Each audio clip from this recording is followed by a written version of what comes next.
Welcome to my channel விவி நண்பன். இந்த வீடியோவில் ஒரு டெக்ஸ்ட் ஸ்ட்ரிங் எக்ஸல் டேட்டா ஷீட்டில் ஒரு டெக்ஸ்ட்டை ஃபைன் பண்ணி அதை ஒரு கண்ட்ரோலில், அதாவது லேபல் கண்ட்ரோலில் டிஸ்ப்ளே பண்ணுறது மாதிரி நம்ம ஒரு ப்ரோக்ராம் பண்ண போகிறோம்.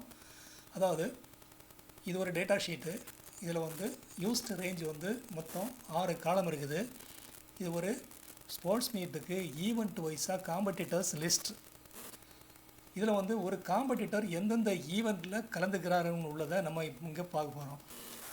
ஒரு யூசர் ஃபார்ம் க்ரியேட் பண்ணி ஒரு டெக்ஸ்ட் பாக்ஸில் இந்த காம்படிட்டர் நேமை என்ட்ரு பண்ணும்போது அந்த காம்படிட்டர் நேமுக்கு ஆப்போசிட்டில் இருக்கக்கூடிய ஃபஸ்ட் காலமில் உள்ள இதுதான் ஈவெண்ட்டு. அதை அவர் எத்தனை ஈவெண்ட்டில் 100 மீட்டர்ஸ், 200 மீட்டர்ஸ், 400 மீட்டர்ஸ் அப்படி இருந்ததுன்னா அந்த ரோ நம்பரையும் என்ன ஈவெண்ட்டில் அவர் கலந்துக்கிறாருன்னு உள்ளதையும் ஒரு லேபல் கண்ட்ரோலில் டிஸ்ப்ளே பண்ண போகிறோம். இதுக்கு நம்ம ஒரு யூசர் ஃபார்ம் க்ரியேட் பண்ணணும். இந்த டேட்டா ஷீட்டோட நேம் என்னென்னு கேட்டிங்கன்னா ஷீட் 1. இது நமது கோடிங்கில் தேவை இருக்குது. ஷீட் 1 பார்த்துங்க. இதில் பாருங்கள், VBA code to find string repeatedly, repetition more than once. அதாவது ஒரு தடவை இருந்ததுன்னா ஒரே தடவை டிஸ்ப்ளே பண்ணிடலாம். அது 4-5 இடத்துல இருக்கும்னால் 4-5 தடவை அது எந்தெந்த ரோயில் இருக்குது, என்ன ஈவெண்ட்டு அவர் கலந்துக்கிறாரு அப்படின்னு உள்ளதை டிஸ்ப்ளே பண்ணணும். முதல்ல விஷுவல் பேசிக் போங்க. நான் ஏற்கனவே ஒரு ஃபார்ம் க்ரியேட் பண்ணி வச்சுருக்கிறேன். இதில் பாருங்கள், இது ஒரு லேபல் 1, இது லேபல் 2, இது டெக்ஸ்ட் பாக்ஸ் 1. இது 2 கமாண்ட் பட்டன். இது க்ளோஸ் பண்ணுறதுக்கும் இந்த கமாண்ட் பட்டனை கிளிக் பண்ணும்போது இந்த லேபல் கண்ட்ரோலில் 1 by 1 டிஸ்ப்ளே ஆகும். இதை நம்ம எப்படி பண்ணணும்னு உள்ளதை லாஜிக்காக பார்ப்போம். அதாவது இந்த டேட்டா ஷீட்டை எடுக்கும்போது இந்த டேட்டா ஷீட் முதல்ல ஒரு டெக்ஸ்ட்டை ஃபைண்ட் மெத்தடில் பண்ணுறோன்னு வச்சுடுங்க. இந்த டெக்ஸ்ட்டை ஒரு வேரியபிளில் ஸ்டோர் பண்ண போகிறோம். ஒரு ஸ்ட்ரிங் வேரியபிளில் ஸ்டோர் பண்ணணும். அந்த ஃபைண்ட் மெத்தடில் அந்த ஸ்ட்ரிங்கை பார்க்கணும். பார்க்கும்போது இந்த அந்த ரேஞ்ச் இருக்குது பார்த்தீங்களா, இந்த ரேஞ்சை ஒரு வேரியபிளில் ஸ்டோர் பண்ணணும். அது மட்டும் இல்லை, இந்த செல் அட்ரஸ் இருக்குல்ல, இந்த செல் அட்ரஸையும் இன்னொரு வேரியபிளில் ஸ்டோர் பண்ணுவோம். இனி டெம்பரரியாக இந்த ரேஞ்சுக்கு ஒரு ஸ்டோர் பண்ணுறதுக்காக டெம்பரரி வேரியபிள், இன்னொரு ரேஞ்ச் ஆப்ஜெக்ட், அது ஒரு வேரியபிளில் ஸ்டோர் பண்ணுற மாதிரி ஒரு வேரியபிள் க்ரியேட் பண்ணணும். இதை 1 by 1 அந்த கோடிங்கில் பார்ப்போம். அதாவது இதை முதல்ல இதை க்ளோஸ் பண்ணுறதுக்கு ஒரு ஈவெண்ட் எழுதிக்கலாம். அன்லோட் மீ, அது ஏற்கனவே தெரிஞ்சது தான், அதை பண்ணிக்கலாம். அடுத்தது இதை கிளிக் பண்ணும்போது நம்ம சொன்னது மாதிரி இந்த லாஜிக்காக பண்ணணும். Dim RNG range 1 as range objects. இதே மாதிரி டெம்பரரியாக இன்னொன்று வேணும் இதை ஸ்டோர் பண்ணி வைக்கிறதுக்காக. அதோட பர்பஸ் என்னென்னு நான் பின்னால் சொல்கிறேன். ஆர்என்ஜி 2 ஆஸ் ரேஞ்ச். சரி, அடுத்தது 2 ஸ்ட்ரிங் வேரியபிள். இந்த டெக்ஸ்ட் பாக்ஸில் உள்ள ஸ்ட்ரிங்கை ஸ்டோர் பண்ணி வைக்கிறதுக்காக dim m string as string. இனி அந்த ரேஞ்சில் உள்ள செல் அட்ரஸை ஸ்டோர் பண்ணி வைக்கிறதுக்காக இன்னொரு string variable dim find string f string as string variable. Right. இனி அந்த டேட்டா ஷீட்டில் ரோவுக்கு ஒரு நம்பர் இருக்குங்களா, அந்த ரோ நம்பரை ஸ்டோர் பண்ணி வைக்கிறதுக்காக dim c row current row as ஒரு லாங் வேரியபிளில் ஸ்டோர் பண்ணி வைக்கலாம். இப்போது என்ன பண்ணணும்னா இந்த கரண்ட் ரேஞ்சை நம்ம செட் பண்ணுவோம். ஏற்கனவே அந்த டேட்டா ஷீட்டோட நேம் ஷீட் 1. அதாவது ஒரு ஆப்ஜெக்டை செட் பண்ணும்போது செட்டுங்கிற கீவேர்டை நம்ம யூஸ் பண்ண போகிறோம். Set rng1 equal to sheets of sheet 1. அதில் உள்ள யூஸ்டு ரேஞ்ச் இருக்குது பார்த்தீங்களா, ஒரு 6 காலம் எத்தனை ரோ யூஸ் பண்ணியிருக்கோமோ அதை எல்லாம் சேர்ந்து யூஸ்டு ரோ. அந்த யூஸ்டு ரோவில்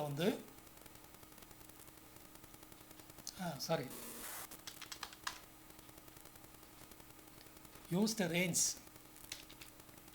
யூஸ்டு ரோ இல்லை range dot find method use பண்ணுறோம். எதை ஃபைண்ட் பண்ணுறோம்னா அந்த ஸ்ட்ரிங்கை வந்து நம்ம அதை ஒரு வேரியபிளில் ஸ்டோர் பண்ணி வைக்கணும். அதை பண்ணிக்கலாம். M string. இப்போ எம் ஸ்ட்ரிங்னா என்ன, அதை இங்கே ஸ்டோர் பண்ணிக்கலாம். M string equal to trim of text box 1ல் உள்ள வேல்யூ, டெக்ஸ்ட் பாக்ஸ் 1 டாட் டெக்ஸ்ட்னு கொடுக்கலாம், வேல்யூன்னு கொடுக்கலாம். இப்போ இந்த வேல்யூ தான் நம்ம ஃபைண்ட் மெத்தடில் யூஸ் பண்ண போகிறோம். சரி, இப்படி ஒரு ரேஞ்சே இல்லை அப்படின்னா ஒரு கண்டிஷன் கொடுத்து அந்த ப்ரொசீஜரை விட்டு வெளியே வரணும். If rng1 is nothing, nothing means அந்த ஆப்ஜெக்டே இல்லை, தென் அப்படியா இருந்தால் எக்ஸிட் சப். சரி, ஒருவேளை அப்படி இருந்தால் அதை என்ன ரோவில் வந்து ஸ்டோர் ஆகும். 0 ஈக்குவல் டு இந்த யூஸ்டு ரேஞ்ச் இருக்குது பார்த்தீங்களா, இந்த rng1 range 1 டாட் அதில் என்ன யூஸ்டு ரேஞ்ச் அட்ரஸை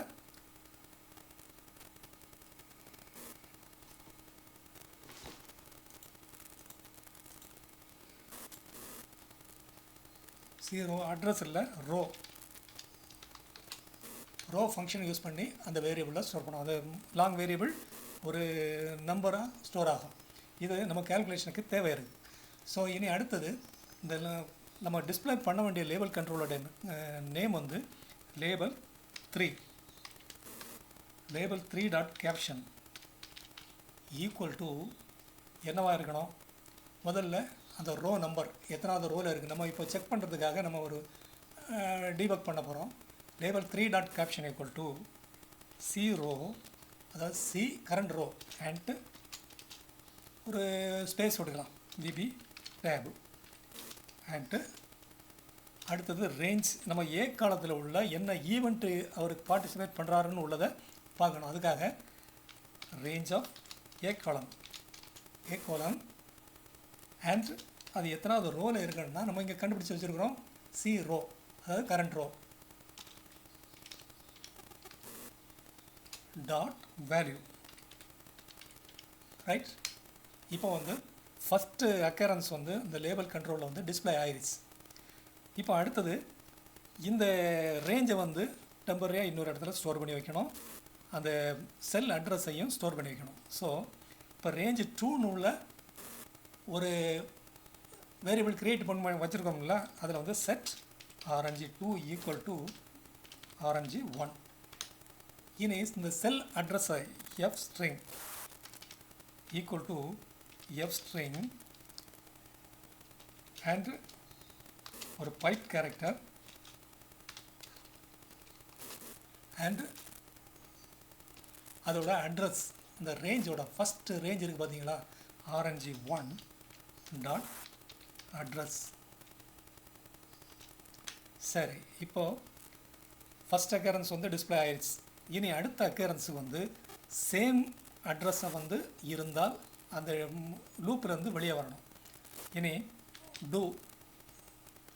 ஒரு லூப்பிங்கில் போடுவோம், லூப் போட்டாச்சு. இதில் வந்து இப்போது ரேஞ்சை வந்து செட் பண்ண போகிறோம். ஒரு மைனர் டிஃப்ரென்ஸ் என்னென்னா, இந்த பாருங்கள் செட் rng1 இருக்கு, இந்த இது இருக்குது பார்த்தீங்களா, இதை காப்பி இதில் பண்ணி போடுவோம். ஆனால் இந்த இடத்துல எந்த ரேஞ்சுக்கு பிறகு வரணும்னா இந்த ஃபைண்ட் மெத்தடில் வந்து ஆஃப்டருங்கிறது after colon equal to range, முதல்ல உள்ள ரேஞ்ச் இருக்குல்ல, முதல்ல அந்த ரேஞ்ச் வந்து இப்போது இதில் சேவ் பண்ணிட்டோம், ரேஞ்சு 2ல் சேவ் பண்ணிட்டோம். Range of rng2 dot address.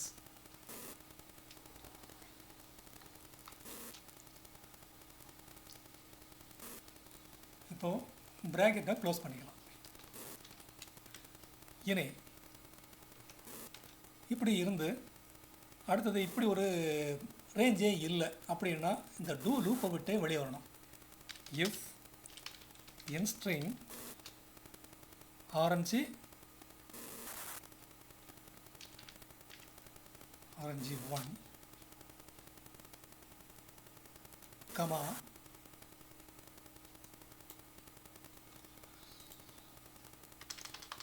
இப்போது இன்ஸ்ட்ரிங் ஃபங்க்ஷனை யூஸ் பண்ணி இந்த எஃப் ஸ்ட்ரிங் பார்த்தீங்களா, அந்த செல் அட்ரஸ் எஃப் ஸ்ட்ரிங் கமா அந்த சி ரேஞ்ச் 1 இருக்குது பார்த்தீங்களா, ரேஞ்ச் 1 டாட் அட்ரஸ்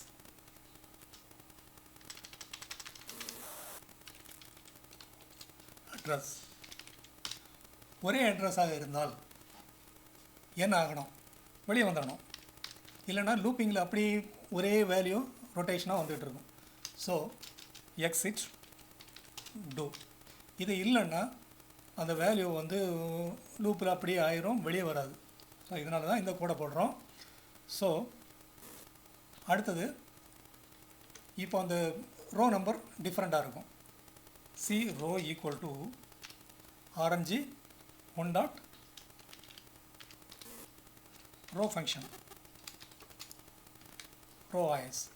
இப்போது அடுத்த அந்த லேபிள் கண்ட்ரோலில் ஏற்கனவே ஒரு டேட்டா இருக்கும், அதுக்கு அடுத்த ரோவில் வந்து டிஸ்பிளே ஆகணும். ஸோ அது என்ன பண்ணணும்னா label 3 dot caption equal to label 3 dot caption and இருக்கிறத அப்பன் பண்ணணும். ஸோ அடுத்த லைனில் வரணும்னா CHR 13 கேரேஜ் ரிட்டர்ன் அண்ட் இனி பழையது மாதிரி C row and VB tab and range A காலமில் உள்ள எந்த ரோவில் இருக்குதோ அந்த ரோவில் உள்ள value C row dot value.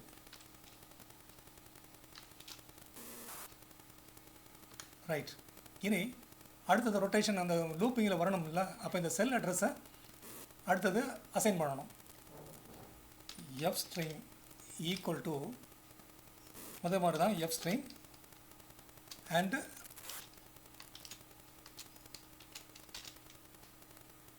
Range 1 dot address RNG 1 dot address.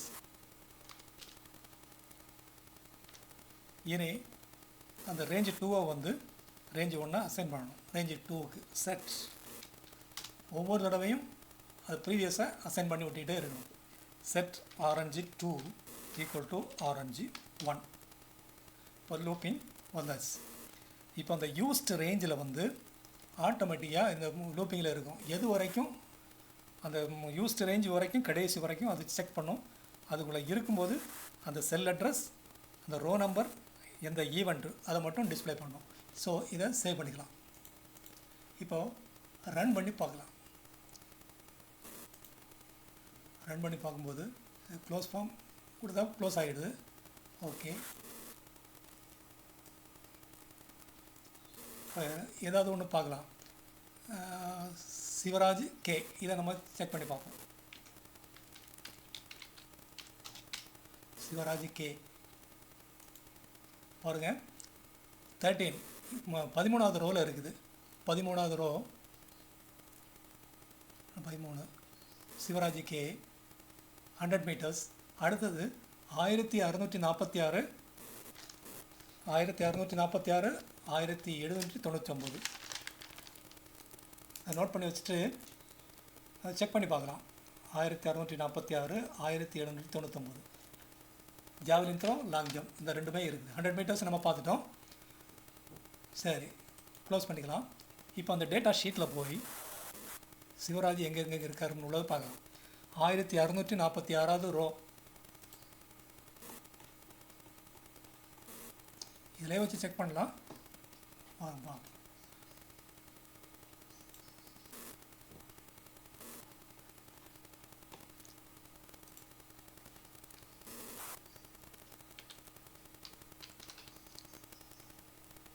1646 இங்கே வருது பாருங்கள். சிவராஜ் கே 1646வது ரோ. அடுத்தது 1799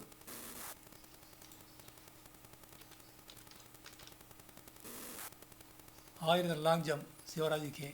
சரியா? இப்போ இதை செக் பண்ணியாச்சு. இனி ஒரு நம்பரை கூட ரேண்டமாக பார்க்கலாம்.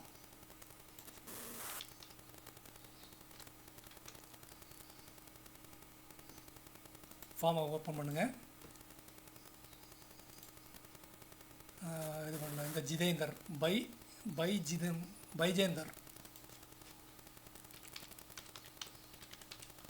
பைஜேந்தர் ஃபைண்டு 3 இடத்துல 3 ஈவெண்ட்டில் காம்படிஷனில் கலந்துக்கிறாரு. 24 இந்த இருக்குது பைஜேந்தர்.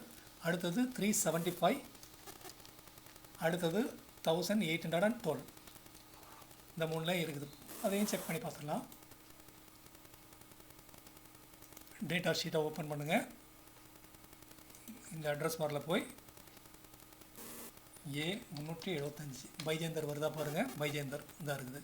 அந்த காம்படிட்டர் நேமுக்கு ஆப்போசிட்டில் அகெயின்ஸ்டாக இருக்கக்கூடிய ஈவெண்ட் 200 மீட்டர்லேயும் அவர் கலந்துக்கிறாரு. நெக்ஸ்ட் 1812 1812. அப்போ பார்த்தீங்கன்னா இந்த இருக்கு பாருங்கள் லாங் ஜம்ப் பைஜேந்தர். அப்போ 3 இடத்துல அவரோட நேம் இருக்குது. அந்த ஸ்ட்ரிங்கை வந்து ஃபைன் பண்ணுது. ஸோ இந்த ஃபைன் ஃபங்க்ஷன் யூஸ் பண்ணி பண்ணுறதுக்கு ஒரு டெமோ பார்த்தாச்சு. ஸோ இந்த வீடியோ பிடிச்சிருந்ததுன்னா லைக் பண்ணி ஷேர் பண்ணி கமெண்ட் பண்ணுங்கள். சப்ஸ்கிரைப் பண்ணுங்கள், ரொம்ப முக்கியம். சப்ஸ்கிரைப் பண்ணுங்கள். பெல் பட்டன்லாம் கிளிக் பண்ணுங்கள். தேங்க்யூ ஃபார் வாட்சிங்.